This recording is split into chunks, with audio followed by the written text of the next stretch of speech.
Hello and welcome. Assalamu alaikum. Myself is Zarullah Shah and my team member is. मुंतज़िर Abbas.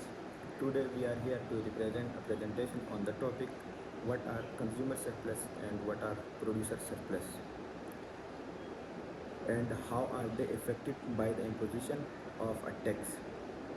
Discussion the economic significance of these concepts in analyzing market efficiency.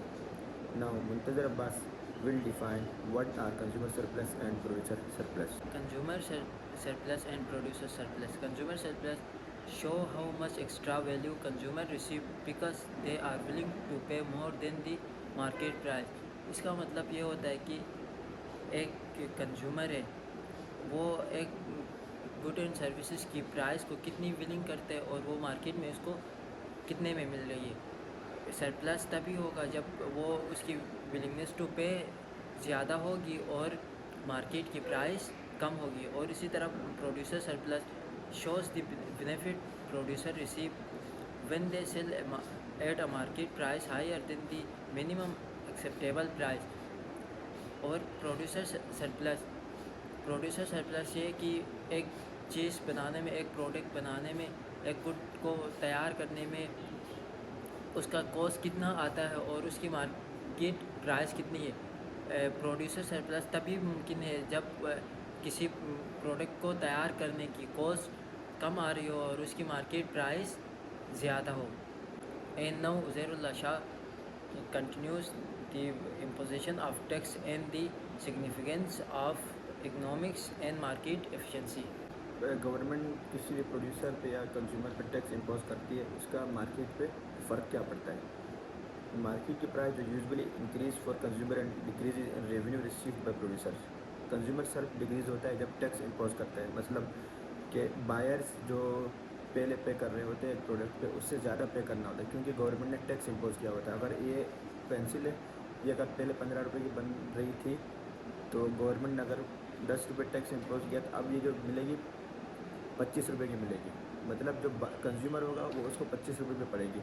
अब consumer की willingness to पे 25 रुपये है या नहीं है, इसी वजह से जो डिमांड होगी इस पेंसिल की वो कम हो जाएगी पहले के मुताबिक। इसी के साथ producer surplus also decrease. Tax की इम्पोजिशन से प्रोड्यूसर को भी फ़र्क पड़ता है, उसकी भी जो प्रोडक्शन है वो कम करनी पड़ती है क्योंकि मार्केट में डिमांड कम होगी, सप्लाई ज़्यादा करेगा फिर वो इफेक्ट कर जाएगा। इसीलिए इसको अपनी जो प्रोडक्शन होगी, जो सप्लाई होगी वो कम करनी होगी। इसी के साथ अगर हम इकोनॉमिक सिग्निफिकेंस को देखें प्रोड्यूसर सरप्लस, कंज्यूमर सरप्लस और टैक्स की इम्पोजिशन के बाद, तो जो कंज्यूमर और प्रोड्यूसर सरप्लस होता है वो हेल्प करता है इकोनॉमिक्स को एवेलुएट करने में कि एक मार्केट कैसे फंक्शन करती है। इसी के साथ वो इस चीज़ को यूज़ करते हैं एसेस करने में impact of policies like taxes, subsidies and price controls. इन सब चीज़ों के लिए हमें प्रोड्यूसर सरप्लस, कंज्यूमर सरप्लस और इक्विलिब्रियम को देखना पड़ता है। इसके बाद जाके हम पॉलिसीज़ बनाते हैं टैक्स इम्पोजिशन की, सब्सिडीज़ देने की और प्राइस कंट्रोल करने की। That's all from our side. Consumer surplus और प्रोड्यूसर सरप्लस जब गवर्नमेंट टैक्स इम्पोज करती है तो दोनों साइडों पे क्या इफ़ेक्ट पड़ता है। Consumer surplus the difference between the maximum price and consumer is willing to pay for a good and the actual market price the pay. वो प्राइस जो कंज्यूमर की willing to pay, for example एक product एक good market में मिलता है 2000 रुपये का और जो कंज्यूमर है उसकी विलिंग प्राइस है 3000 और वो मार्केट में उसी प्रोडक्ट को ख़रीदने मार्केट में जाता है तो वही प्रोडक्ट उसको मिलता है 2000 रुपये में। जो उसकी विलिंग प्राइस थी वो तो 3000 रुपये थी, तो बीच में जो 2000 रुपये आते हैं वो उसकी सरप्लस है। उसके जहन में ये था कि ये प्रोडक्ट मुझे मिलेगा 3000 का, लेकिन मार्केट में वो प्रोडक्ट मिल रहा है 2000 रुपये का। जो 1000 रुपये की जो प्राइस है वो कंज्यूमर की सरप्लस है। इसी तरह प्रोड्यूसर की producer surplus the difference between the actual market price a producer receive for a good and the maximum price they would have been willing to accept. वो प्राइस जो एक प्रोड्यूसर जो एक चीज़ प्रोड्यूस कर रहा है और वो इसका दिमाग में ये होता है कि मैं ये चीज़ 2000 का मार्केट में बेचूंगा, लेकिन मार्केट में जाने के बाद पता चलता है कि उसकी डिमांड ज़्यादा है और मार्केट में उसके प्राइस 3000 रुपये है। तो उसका जो वो विलिंग कर रहा था मैं इतने में बेचूंगा, वो 2000 रुपये और मार्केट प्राइस 3000 थी। तो बीच में जो 1000 की जो गैप आती है वो प्रोड्यूसर की सरप्लस है। इसी तरह हम ग्राफिकली यहाँ पे आपको शो किया है कि डिमांड कर्व और सप्लाई कर्व जब गवर्नमेंट टैक्स इम्पोज करती है तो उस पर क्या इफ़ेक्ट पड़ता है दोनों साइडों पे, वो यहाँ पे हमने ग्राफिकली रिप्रेजेंट किया है कि गवर्नमेंट जब टैक्स इम्पोज करती है तो दोनों बहुत consumer surplus and producer surplus decrease होते हैं। वो वजह ये होता है कि जब टैक्स इम्पोज करती है गवर्नमेंट तो मार्केट में डिमांड कम होती है, प्राइसेस ज़्यादा होते हैं। इसकी वजह से कंज्यूमर और प्रोड्यूसर सरप्लस दोनों डिक्रीज़ होते हैं, क्योंकि मार्केट में गुड एंड सर्विसेज की प्राइसेस बढ़ जाते हैं। वो ग्राफिकली यहाँ पे हमने दिखाया है कि जो ब्लू एरिया है वो है कंज्यूमर सरप्लस और जो रेड एरिया है वो प्रोड्यूसर सरप्लस। जो बीच में जो ग्रीन एरिया आपको नज़र आ रहा है वो है टैक्स।